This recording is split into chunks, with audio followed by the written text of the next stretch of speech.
they have taken a route of flow from where he started. And of course, we all start by dressing in our houses. Hopefully. I'm not saying anything. So the first evidence as to the cloth which the first accused person wore was the evidence of Pamela, the house help, PW 15. She says that when the first accused person left the house on the 19th of September 2018, he was wearing a white shirt with patterns, a maroon cap or cap, and brown shorts.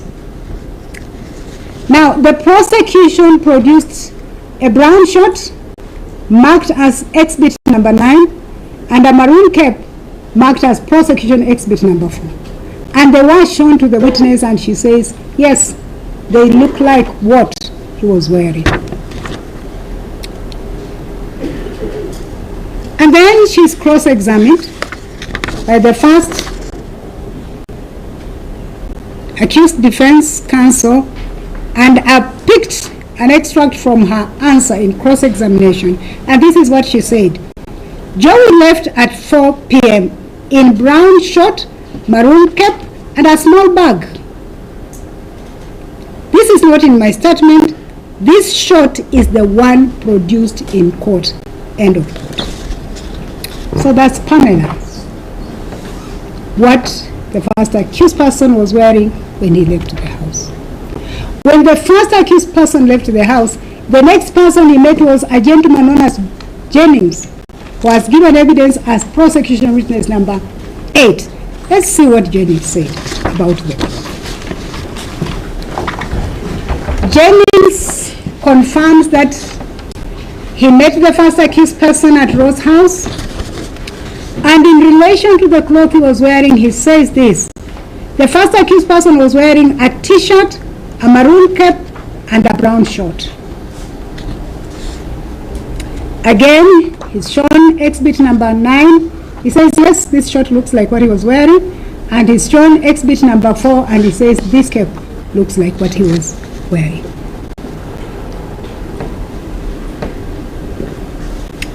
Jennings goes beyond these 3 items, the t-shirt, the short, and the cap, and says this, that he left Roadhouse where he was meeting with the first accused person, and that the first accused person requested him to drive his car, and of course then he went to the passenger seat. He took a bag which he had. He removed a white kanzu from the bag and a 4th item or cloth, white kanzu, and put on top of his cloth. And then he left to go where he was going. So the second person who speaks to the cloth which the first accused person was wearing is Jennings, and he speaks to a t-shirt, he speaks to a brown shirt, and he speaks to a kanzu. The third person who spoke to the cloth which the first accused person was wearing is PW11, Chelagat.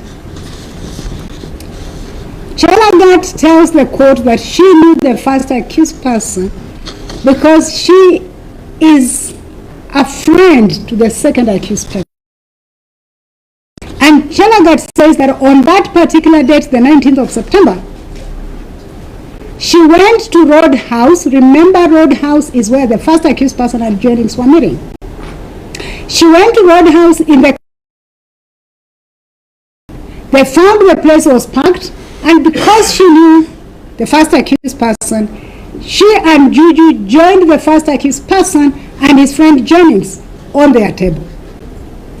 They had drinks and food, and when she's asked the clothes the first accused person was wearing, she says the first accused person was wearing white shoes, t-shirt with some prints at the front, a brown khaki shirt, and a maroon cap.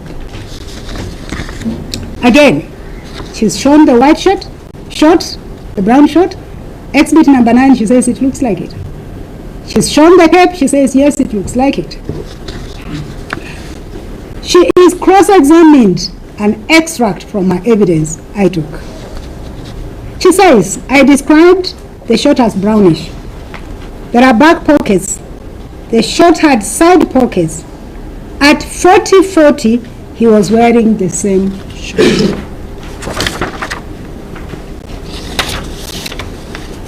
The fourth witness who speaks to the clothes the accused was wearing is the guard at Lemuria Gardens.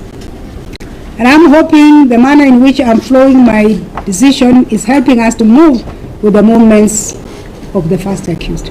From the house, road, house, and then allegedly we'll come to see whether it's an allegation or it's been proved. Lemuria Gardens.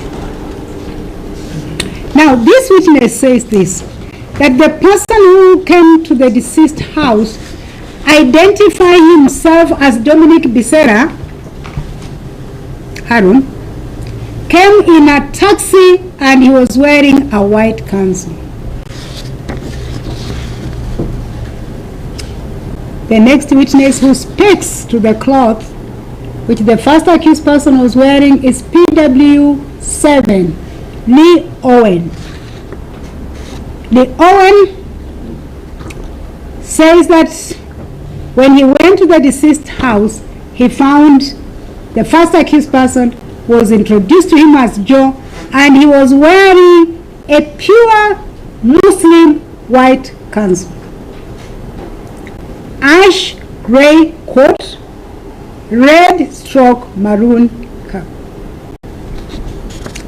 And he says this,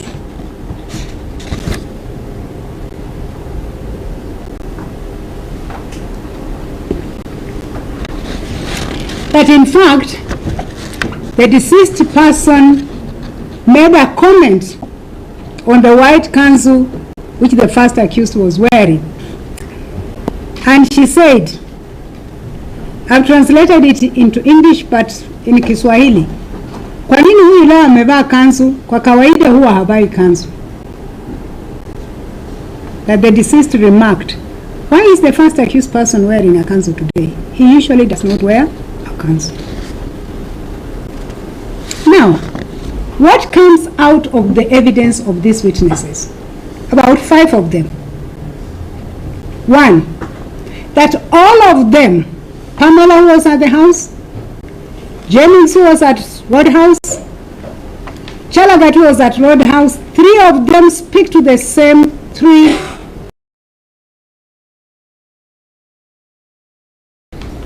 Then we have the second set of witnesses, but there is a bridge, which I'll bring. Jennings, the guard at Ramura, and Owen speak to a white council. The question is this: why is there divergence?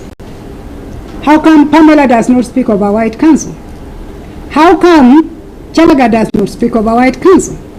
And the answer was not far from the analysis of the evidence. The answer is, when the first accused person is said to have left the house, he was not dressed in a council. So this council is, according to the evidence of Jennings, was worn just before he went to the house of the deceased. And so anybody who met him before he went to the house of the deceased would not have seen the council. Do these clothes implicate him in the commission of the offense? Hold your horse.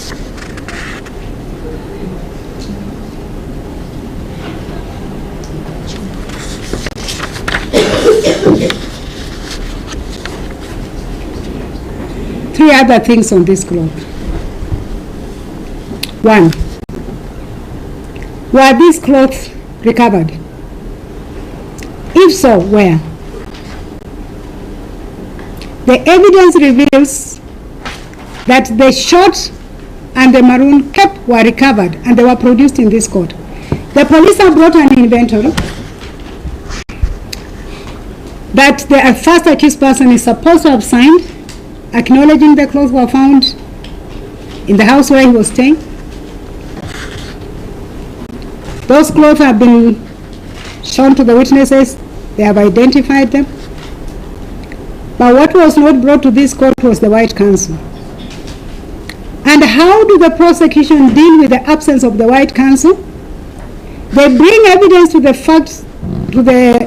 effect that during their investigations they discovered that there were items which the first accused person burnt. And among those items, they recovered the remnants. There was a white piece of material which they believe was the counsel that was not completely burnt.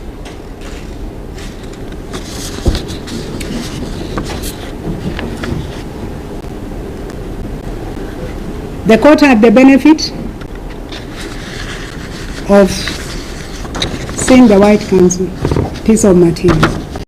My observation as a court, it was evident that piece of material was stitched.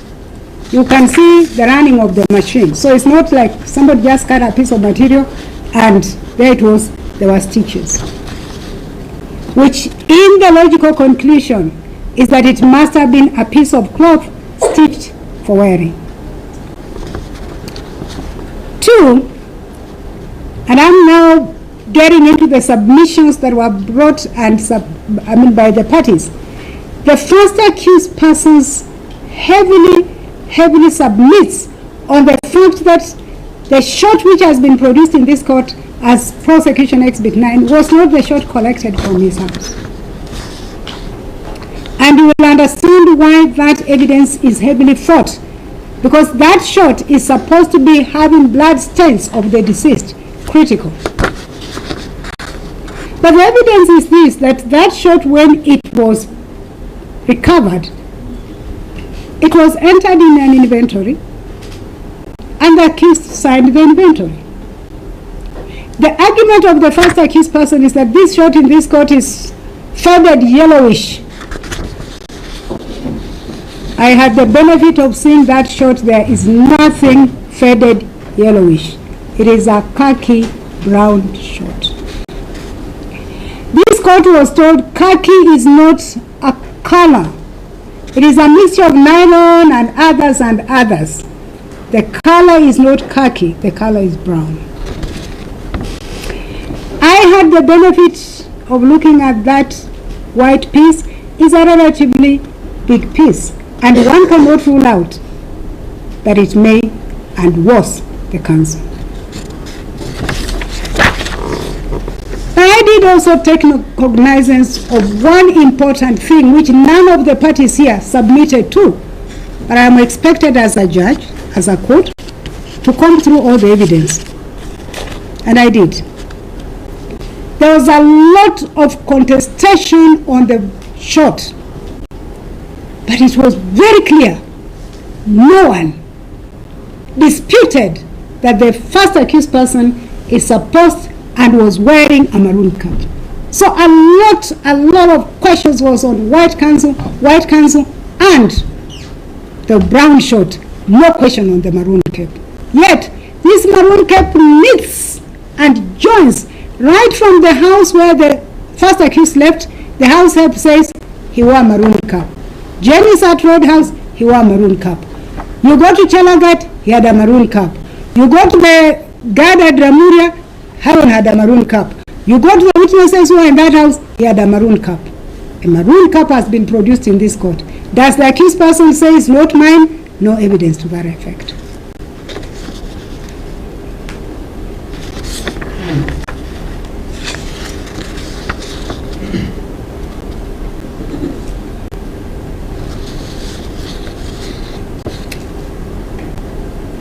I have also considered the submissions by the first accused counsel that the clothes that have been brought